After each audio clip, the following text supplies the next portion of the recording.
When you think of gospel music, what do you first think of? Do you think of people in the choir praising God?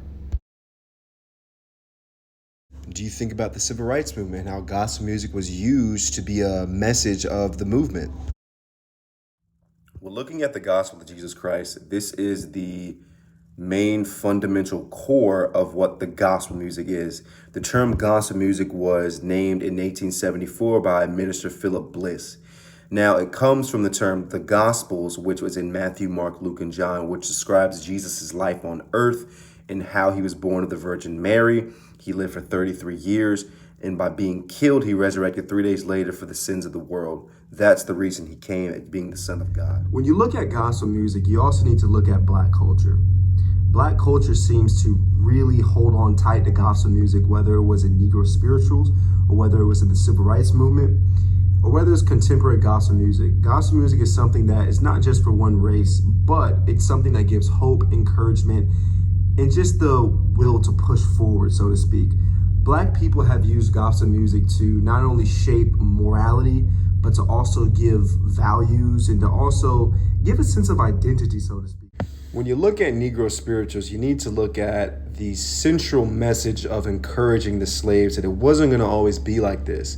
It was used to not only communicate messages, but it was also used to give hope, like I just mentioned. When you look at the civil rights movement, you need to look at gospel music. When you have leaders such as MLK and you have singers such as Mahalia Jackson, you're going to have gospel-centered messages. You see, the thing about gospel music was around this time, people thought more of gospel music as more just church music. But when you have it being constantly sang at rallies or anything like that, it's going to be more recognized and it's going to be something that's not just church music. When looking at the civil rights era, gospel music and the civil rights era were so close was because the church was the place that civil rights legends and leaders could speak, because a lot of the buildings were segregated by the segregational laws at the time.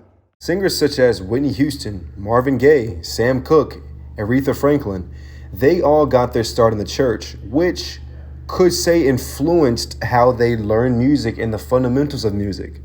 Gospel music is something that influences African American morals because it keeps a sense of what is right and what is wrong, what is morally right and what is morally wrong. It paints a picture while not only encouraging people, but to help keep you in place and on the right path. Looking at how gospel music has influenced African American culture, it is something that not only impacts how we behave, but it affects how we act towards others. So when I was a kid, I was in the youth group, I was in the children's church, I was in the children's choir.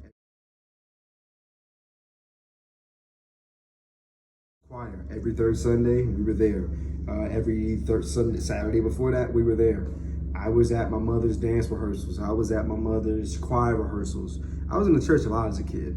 So the values and morals that I learned from Pilgrim Baptist Church, where I grew up in Durham, I took with me in my teenage years, and I kind of built off of that in my adult years now by singing in the choir and having gospel music constantly around me. It gave me a set of values and morals and an idea of how to live a good life. On Sunday, May 21st, 1961, Dr. Martin Luther King Jr., Reverend Fred Shuttlesworth, and Reverend Ralphie Abernathy gathered in Montgomery, Alabama, meeting at this church. They had 1,600 people in the church in attendance. An angry mob of people were outside, and they wanted blood. The people inside sang all night, even though tear gas and Molotov cocktails and sending bombs came in.